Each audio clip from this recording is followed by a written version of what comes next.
Hello, everybody. Welcome to this edition of Vince Russo's Who's on First Fantasy Baseball. It is Friday, April 8th, 2016, and I'm here with my co-host, Blake Mitchemore. Blake, how you doing today, my friend? I'm frustrated. It's been a frustrating opening week of fantasy baseball for me. Well, I think what you're talking about is your boy Tolleson, who I put over on our last show. Sean Tolleson, the closer for Blake's Texas Rangers. He came into the game the other day, gave up 6 runs and didn't record an out. Got absolutely shelled. Came into last night's game with the game tied, bases loaded, 2 out to face Albert Pujols. Gave up a base hit to Pujols. The Angels beat the Rangers. 2 outings in a row. Sean Tolleson has not registered a single out. What do you think about that, Mitch? It's awful. I mean, I looked this morning and he's lost me 20 points this week. So based on our standings, if he just didn't pitch, I would be ahead of you in the standings. If it wasn't for one guy. One guy has dropped me 3 places in our standings so far this week. Well, I will tell you this. Listen, I am, and I make no bones about it, I am trigger happy when it comes to fantasy baseball. However, Sean Tolleson was lights out last year for the Rangers. Bro, after that first performance, somebody in one of my other leagues dropped him already. People, don't get panicky. Listen, good closes are hard to come by. You don't drop a good closer after one bad outing. This guy dropped Tolleson. I hopefully I could pick him up, but closes are too valuable to be dropping this point in the season. 2 games into the season, you don't drop a guy like Sean Tolleson. I completely agree, but don't think it didn't cross my mind to pull a Vince Russo and drop that dude especially after the second start, the second outing in a row. But like we talked about last show, baseball is a marathon. It's not a sprint. This guy, was lights out all last year. I'm going to give him a little bit more time, but good Lord, has he been frustrating me this week. Yeah. Well, you can't blame him for last night. I mean, you bring in a guy in a bases loaded situation with 2 outs. He didn't load the bases. He inherited it. 2 outs and Albert Pujols up and he gives up a hit. You can't blame him for that. No, last night wasn't that bad. I mean, it was the outing a couple days ago that was rough. Now he did, as far as our fantasy league goes, he did take the brunt of it last night and got -8 points. But as far as actual baseball goes, no, last night wasn't that bad. Yeah. Well, there is some bad news, Blake, for Kyle Scwarber owners. Really, really, really bad news. Scwarber was picked this year as the number 2 catcher behind Buster Posey in fantasy baseball. And, bro, everybody, listen, if you've ever played fantasy baseball, you know that filling that catcher position is the biggest freaking headache in the world. There's Buster Posey and everybody else. And, the trouble with filling your catcher's position is catchers don't play every day. If you get 125, 130 games out of your catcher, that's good. But there's 162 games in the season, and you don't want to leave those points on the bench. Scwarber was real attractive going into fantasy baseball because he was eligible at both catcher and the outfield. So everybody was going crazy picking up Scwarber early. He got called up last year late for the Cubs. He hit a ton of home runs. I picked him up in one of my leagues, not as my primary catcher, though. I already had Posey, but I picked him up in one of my leagues. Yesterday, they had him in the outfield. Bro, listen, I don't care what anybody says. I've been playing baseball and watched baseball for a really, really, really, really long time. Scwarber is not a good fielder. He is not a good outfielder. He is not a good catcher. Last night, there was a ball hit in the gap. He went for the ball with reckless abandonment, didn't call for the ball, just literally put his head down, went for the ball. He's playing left field. Dexter Fowler's playing center field. He collides with Fowler, never calls for the ball, goes down in a heap. Now, the early x-rays, they thought he did severe damage to his ankle. The x-rays showed there was no, permanent damage to his ankle. However, he's taken an MRI today. The results of that MRI are going to come out in a couple of hours. And what the Cubs are really concerned about is not the guy's ankle, but it looks like he screwed up one of his knees. He's definitely headed to the DL, but the Cubs are only hoping this is a 15-day disabled list stay. They're not quite sure yet until the MRI comes in later today. But, bro, listen, if you picked up Kyle Scwarber as your catcher, I know Irish Pat did in our league, Pat Kenny, and he had him behind the plate. Bro, you're going to be in trouble because good catches are hard to come by in fantasy baseball. Yeah, absolutely. And that looked, that collision looked nasty. I would be absolutely shocked if it doesn't turn out to be something more than just a sprained ankle. I would guess he's gone minimum 4 to 6 weeks, maybe even longer, because that guy was in. I've had plenty of sprained ankles. That guy was in far more pain than a sprained ankle, man. Yeah, and I mean, Blake, I don't need to tell you, you're an athlete. Anytime it's a knee, it's not a good thing, regardless of what the sport is. But I'll throw a couple catches out there for you guys that might still be on the waiver wire. Listen, I'm not the guy that is going to recommend a catcher to you that, 99.9% of Yahoo leagues he's already owned. I don't play that game. I look at my teams and I look at who's still available out there to give you a realistic view. There are a couple of names I like. Wellington Castillo, the catcher for the Diamondbacks. He got traded to the Diamondbacks last year, midseason. He hit about 17 home runs in that ballpark in Arizona. So now he's behind the plate every day for the Diamondbacks. I like Castillo. That's a hitter's park. Another guy I really like that might be available is Francisco Cervelli, the catcher for the Pirates. I like Cervelli for a couple of reasons. Number one, the guy always makes contact. He hits high up in the lineup. I think the other day they had him hit him 5th. And last year, the guy caught about 130 games. That's what you want to look for in a catcher. You want to look for a catcher who's behind the plate most of the time. So if you had to replace Schwarber right now, I would say take a look at Wellington Castillo of the Diamondbacks and Francisco Cervelli of the Pirates. I mean, I'm going to sound like a homer here, but I'll toss out another name. I don't mind for just a guy to play a couple days a week, or even if you're in a position like Schwarber.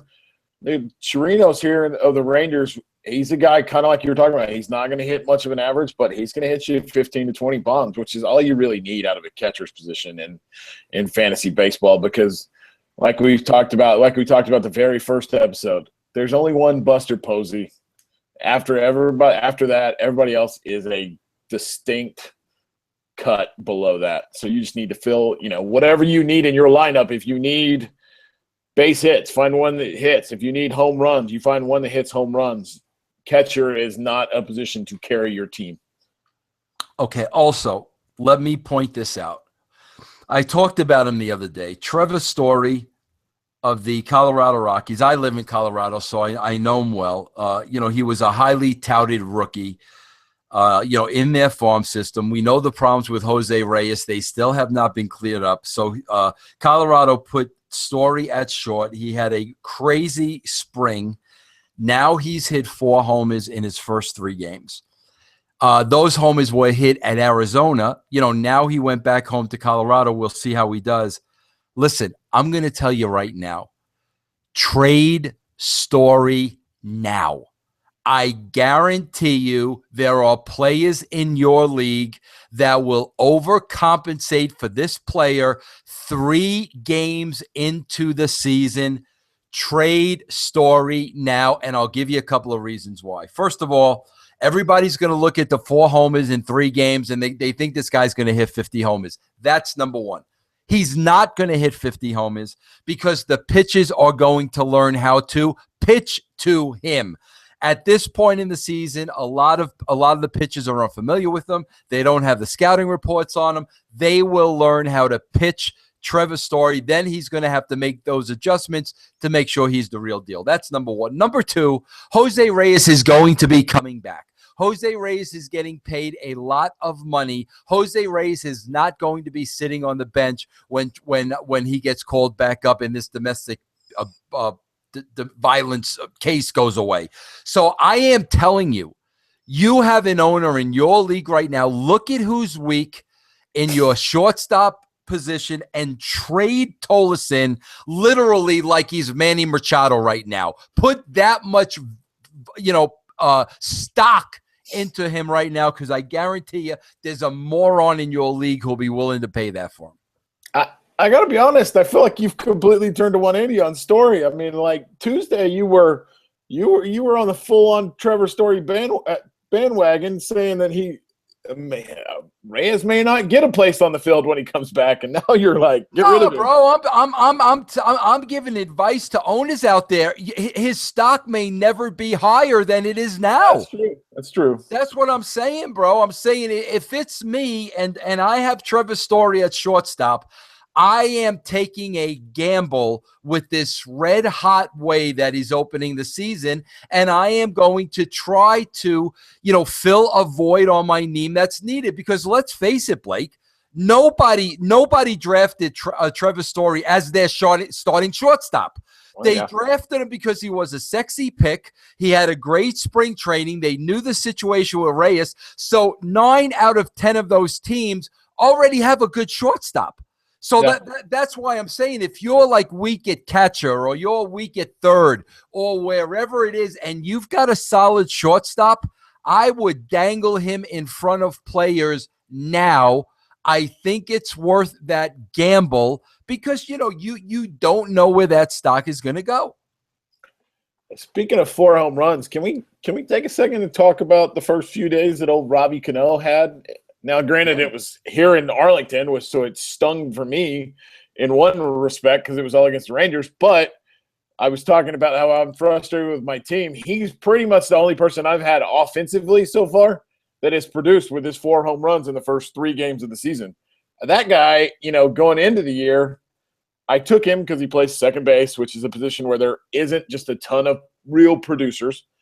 But his first couple of years in Seattle, he's kind of started to trend downward, and you almost wondered, okay, is he at the tail end of his career where he's going down? I mean, granted, it's only a few days, but he looks like the Robbie Cano that used to wear pinstripes the first few days of this season. No, listen, Blake, he looked like that guy the second half of last season. He was clearly hurt in the first half of the season, and I watch enough Major League Baseball, TV, and, they broke down his swing, and they showed where he was compensating for the injury, and he had a horrible first half. Last year, in the second half of the season, he had a phenomenal second half. He was the old Robbie Cano. He was healthy. I've got him at second base on one of my teams as well. No, bro, this is the real Robbie Cano, and I look to him to continue to hit this way the whole entire year as he's once again healthy. I just hope he doesn't hit that way against the Rangers all year because that was insane. Yeah. Bro, let's talk about the woes of the Diamondbacks. I told you with the Pollard, they were starting the season. A.J. Pollard getting hurt, the second best hitter on the team. The 12th hour right before the season started. I told you, bro, this was going to have an impact on the team. The first game out, Greinke got bombed. The second game out, Shelby Miller got bombed. They lost 2 out of 3 to Colorado in the opening series at home. And last night they got whitewashed by the Chicago Cubs. They're off to a 1-3 start. All 4 games have been at home. And listen, you usually don't want to panic after 4 games, but I'm telling you, man, the mindset of losing Pollock right before the season started. And, bro, I'm telling you, if all of a sudden out the chute, Zach Greinke has 3 or 4 bad starts and people are going to start looking at the fact that he pitched in a hitter's park last year at Dodger Stadium, and this year in Arizona, which is a hitter's park, he may be a very, very different pitcher. I got to tell you, bro, Arizona might want to be careful. They open up the season, bro, 6-10. And if the Giants and the Dodgers are off to the races, they're going to be playing catch-up ball all year. Oh, I agree with you. And traditionally I agree. You can't knee-jerk after 4 games. But, dude, when you've got a $33 million a year pitcher, that contract as an albatross around your neck, that's something that's going to, if they don't win, that's something that's going to just be a cloud over that team for the entire time he's there. And that's a disaster waiting to happen out there. Yeah, and bro, listen, listen. I knew off the bat, and listen, Greinke's great. The Giants were trying to get Greinke, but I knew off the bat going to Arizona, bro, you could throw the numbers from last year out the window. I mean, Dodger Stadium is a pitcher's park. I think I can't remember the name of the Diamondback Stadium, but anyway, that's a hitter's park, bro. They're in Arizona. The ball carries. No way he was going to repeat last year's numbers, but I was kind of shocked, bro. Giving up 7 runs to the Rockies in the first 3 innings, that opened my eyes a little. But again, bro, it's the first game of the season. I'm going to keep my eyes glued to him. Hang on, I'm gonna change gears because I'm sitting here with my cell phone and it just popped up on my cell phone. We talked about him about 10 minutes ago. Kyle Scwarber out for the season with a torn ACL and LCL ligament of his knee. Wow, bro, that's incredible. That's incredible. Wow. Yep. I got to tell you, though, a couple of players come into play now because, first of all, Solar, the outfielder of the Cubs, he's going to see plenty of playing time right now. And if we're talking about catches, too, Miguel Montero, who's a very good hitting catcher, his stock is going to go up now because he's going to see a lot more at-bats with Scwarber. Bro, bro, when you look at 2 of the front runners, Scwarber now with the Cubs, they were counting on him. Arizona with Pollock. Bro, we're not even a week into the season, and the 2 front runners have lost key freaking players. Bro, with 162 games in baseball, anything can happen. Unbelievable, bro. See, and we may differ on this, not to diminish that injury. I don't think that Scwarber is near the injury. Scwarber is not near as big an injury in baseball as he is in fantasy baseball. The Cubs are loaded enough. Joe Madden's already said that Jorge Soler is in the lineup tonight. And Soler may be more talented. He hasn't put it together like those other guys. He may be more talented than everybody on that team except for Chris Bryant. So if he starts playing, you plug him in and they're going. Now you go to AJ Pollock is a disastrous injury for the Diamondbacks. But Scwarber is the Scwarber injury is far more significant in fantasy baseball. I agree with you, bro. I agree with you because, like I said, bro, you got Soler and bro, Montero's a great hitting catcher. Yeah. He's solid. He's a good hitting catcher. So, bro, I want to talk. Listen. You're sitting here. We've spent an hour talking about your Texas Rangers already because you're a big homer. You're always talking about the Rangers, bro. Let me talk to you about this. First of all, everybody got so excited because the Dodgers went out there and the first 3 games of the season. Who was it? Kershaw. Cashmere and Maeda, 3 shutouts. All right. And everybody's getting excited about. First of all, I'm sitting there and I'm saying, okay, listen, let's all settle down. They've played the freaking Padres. Bro, I might be able to crack the starting lineup for the Padres, to be honest with you. The Padres are horrible. That lineup is horrible. That team is horrible. So everybody's getting all excited. All of a sudden, bro, They traveled to AT&T Park yesterday. And, bro, let me point one other thing out. The Dodgers had to go from San Diego to San Francisco. The Giants had to travel from Milwaukee to freaking San Francisco to play a game the next day. And all of a sudden, the Dodgers pitches, they faced a formidable lineup. All of a sudden, bro, we're giving up 12 runs in one game, bro. Not for nothing. Hey, your Giants have been hitting so far the first few days of the season, man.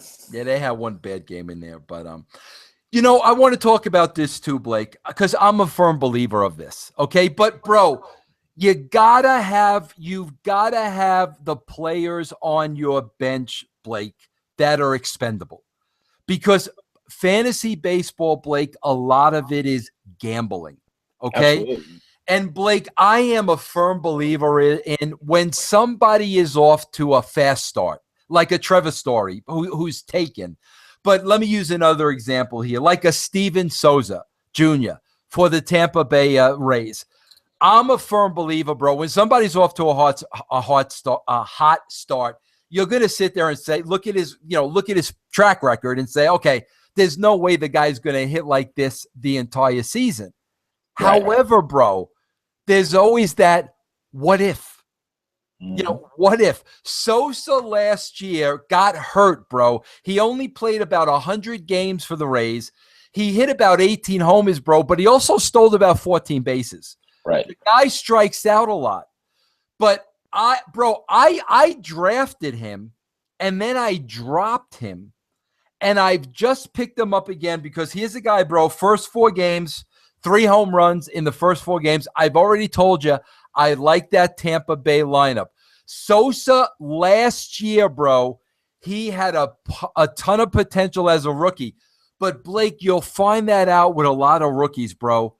They got to get that first year under their belt. Very rarely, Blake, do you have a Chris Bryant or somebody, a Carlos Correa or somebody of that caliber. A lot of times there's that learning curve, that first year, and that second year is when they blossom. So I'm going to say, I've been my experience. It's the third year. The third year's tradition. I thought the third year is the traditional where they take the biggest jump, because a lot of guys, if they do come out hot in their rookie year, they take a dive in their second year, and then the third year, like, okay, sorry to bring it back to the Rangers, but like Rougned Odor came up about halfway through the year 2 years ago. Was decent, not great. Came out last year, beginning of the year, horrible. They sent him back down, came back, lights out for about 3/4 of the season. Now, traditionally, if you read articles about him, most people think he'll jump up to an all-star level this year because it's really his third year in the game. So I'm interested. Like Souza, I will tell you this. For me, I've got Souza in a league that is a keeper league. So I've got him on a 3-year contract. And I'm excited to see where that guy goes. And the strikeouts don't bother me as much because with a lot of guys – strikeouts go down with age. As they get more mature, they learn the game a little more, their strikeouts go down. So the strikeout thing doesn't bother me that much. Yeah. Well, Blake, what you're talking about is absolutely true. And with all the research they've done, the sweet spot in baseball is 27 years old. Yeah. That is usually when a player starts hitting their potential at the age of 27. So what you're saying is absolutely true. But of course, Blake, every player is different. That's why I'm saying if you've got an expendable, a marginal player in your on your roster, and you see a guy that starts off hot, I gamble. I jump on the bandwagon because you never know. Bro, perfect case, I remember a couple of years ago, Juan Segura, bro. He had a great year with Milwaukee. He was nobody at the beginning of the year. He started off the season, bro. He hit a ton of homers, stole a ton of bases. I jumped on him immediately, and the guy had an unbelievable freaking year. Bro, I remember Jose Bautista was just a marginal player. When the Pirates traded him to Toronto, all of a sudden he started hitting. I was monitoring him closely. I jumped on him and boom. So I think Souza is worth a pickup. There's a couple other players too, Blake, I like early, and then I'm going to see if you want to throw any in there, as well. I'm hearing a lot of good things about Nick Castellanos, the third baseman for the Tigers. Another guy, bro, that they're waiting for him to come into his own. This guy strikes out a ton. I bring up strikeouts a lot because strikeouts means there's a lot of swings and misses. He's not making contact. You got to pay attention to that. Last year, Castellanos had 39 walks and 152 Ks, bro. But this is a guy everybody's saying he's a great pure hitter in that Tiger lineup. They're waiting for him to reach his potential. Not for anything, bro. He went 4 for 4 today. He hit his first home run of the season today. That's another guy. Another guy I like, bro, and it's not really a rich position. I like Eugenio Suarez, the shortstop of the Reds. I like this guy, bro. He hit a grand slam yesterday. He came up last year, in the middle of the season. He's got 2 homers so far this year. Cincinnati, bro, is one of the best hitting parks next to Coors Field. Shortstops are hard to come by. So, again, this is a guy that I like early on. If you got players on your bench that are expendable, you may want to take a gamble. Anybody you like out there, Blake, as a sleeper at this point in the season? Castellanos was the big one for me too. I like that guy. He's kind of a strikeout guy too, but I think he's gonna hit a lot of bombs. Yeah, I mean he's the one that stood out to me. Other than I haven't seen anybody else really so far that's just flying under the radar. But yeah, that's a guy that I would, if I could expend. I've got too many third basemen on my team. If I could expend a third baseman, I would be trying to pick him up. Yeah, and I think he is available in our league, bro, because I checked it out before I came in the show. He's available in a lot of leagues, but 4 for 4 today. Again, it's only one game, but you might want to keep your eye on that. So, bro, who do the Rangers got this weekend now? Who do we got? We're in LA right now. We just we lost. That's right, last night, yeah. So I will be making the West Coast swing, and then I don't know where we go after that. So, Blake, they lost 2 out of 3 to the Mariners, right? Yeah, we're 1-3 right now. Yeah, and they lost the first game to the Angels. Yep. And people are knee-jerking about the bullpen and about Tolleson, and it's just like, man. If we get to May and he's still struggling, okay, I'm ready to listen. But it's the first week of the season. This team was horrible last year for the first month, and then if you look at the records, we were one of the 2 or 3 best teams in baseball from May through the end of the season. Nah, bro, pitches are going to get lit up early. I was watching the game the other day, bro, Miami and Detroit. And Detroit was cakewalking over them. 7-4 in the 9th inning. Detroit brought in K-Rod. That's the guy they wanted to close. Bro, Miami lit him up, wound up tying the score 7-7. So, bro, stuff like that's going to happen early on bro, Bumgarner looked horrible in the offseason. He was sick, right? Yeah, but nah, bro. The entire offseason, Bumgarner was saying my timing is off. My mechanics are off. I'm not there yet. He had the flu the first game of the season, and he pitched through it. But, well, bro, flu who? The mechanics are not there yet. Sometimes it just takes pitches to get in the groove. Tolleson was too good last year to all of a sudden do a 180, bro. Well, I agree. And my thing with fantasy baseball is I know we talked about people to look at right now.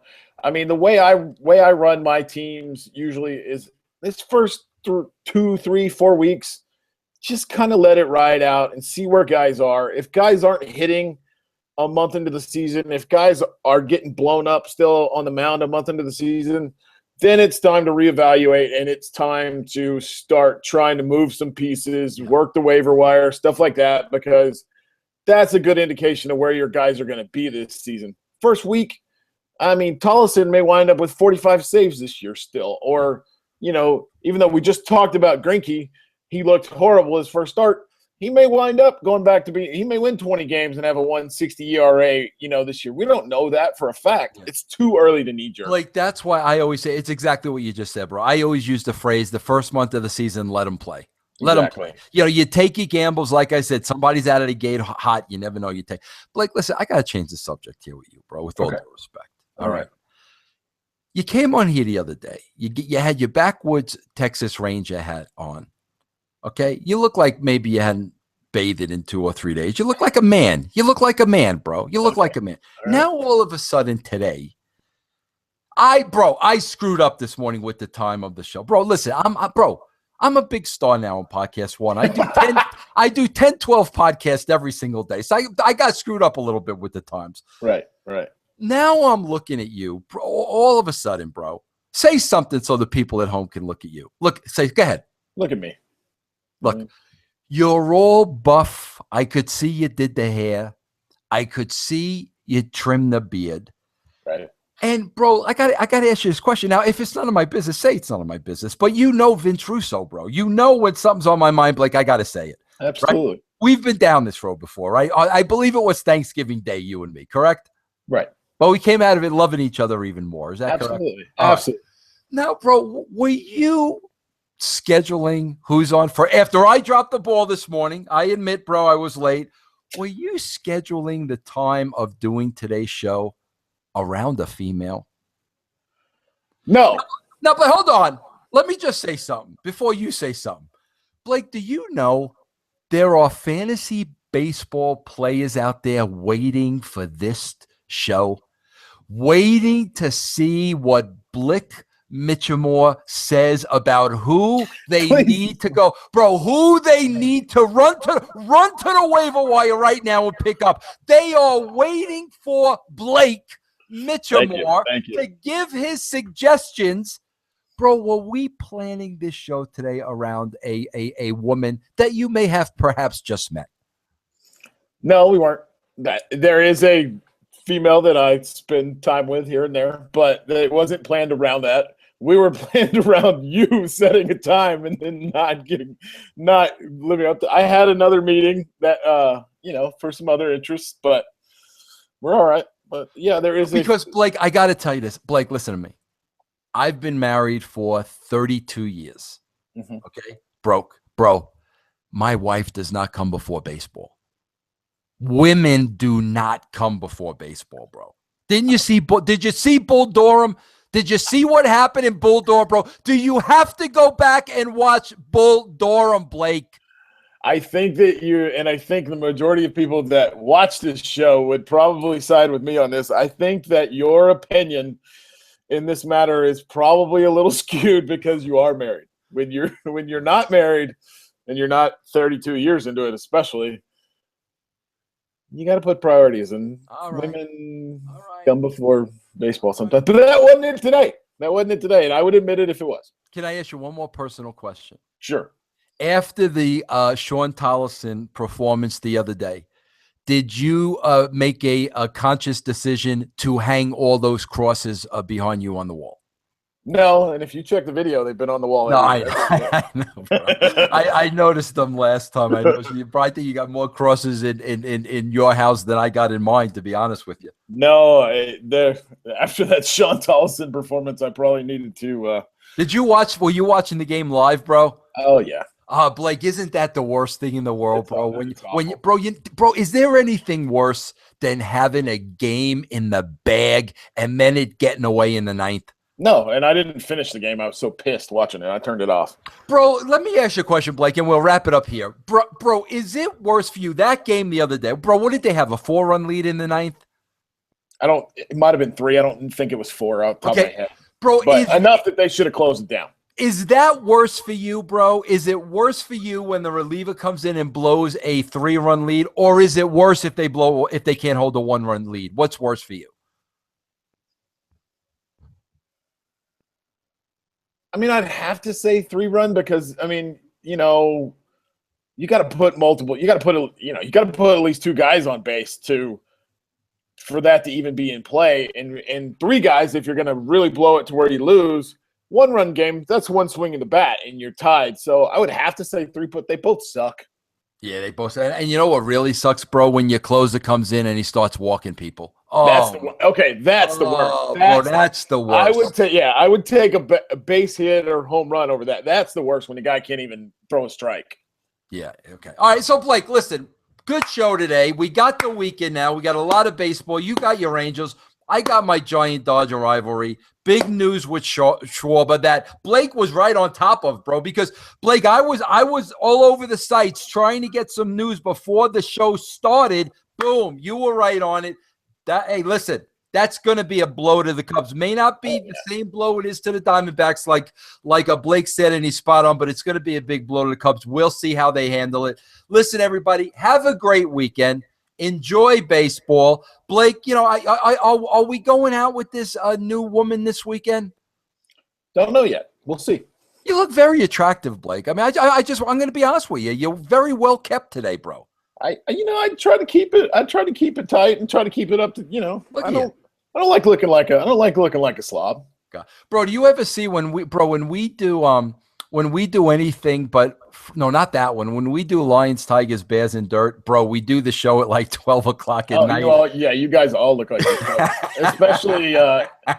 especially Andrew Corbeil. Oh my God. I just want to go to sleep when we're doing that show. All right, listen, Blake, thank you very much. Quick, I watched Lions, Tigers, Bears, and Dirt, and you got to get him to stop the sunglasses on the forehead. Yeah, what is that, bro? It's awful. Am I right, it bro? is awful. What is that, bro? He's the only person I'm only 34 years old, but he's the only person in 34 years of being on this earth that I've ever seen do that. And Blake, you want to know something, bro? I hate when people wear sunglasses inside because it's like, they think they're somebody. When people wear sunglasses inside, they are full of themselves. But, bro, wearing sunglasses on your forehead, I think is even worse than that, Blake. And I'm going to say this, and I'm going to preface this so that Andre knows that I like him. But I don't buy it's just something I started doing. Yeah, nah, bro. He thinks he looks cool doing it. Yeah, Or he wouldn't put it on promo pictures. He wouldn't do it all the time if he didn't think he looked cool doing it. You know what, Blake? In baseball terms, I think I might have to sit Andre on the bench for a while. Send a message. Yeah, I think he needs a bench him for a week. Yeah. All right, everybody. I hope you enjoyed the show. We had fun. I know I had fun. Blake, did you have fun? I had a great time. We had fun. I'm going to go post this now immediately before we get into our night games tonight so you can make those adjustments for your schedule. We'll see you back here next week on Tuesday. Myself, Blake, who's on first. Have a great weekend, everybody.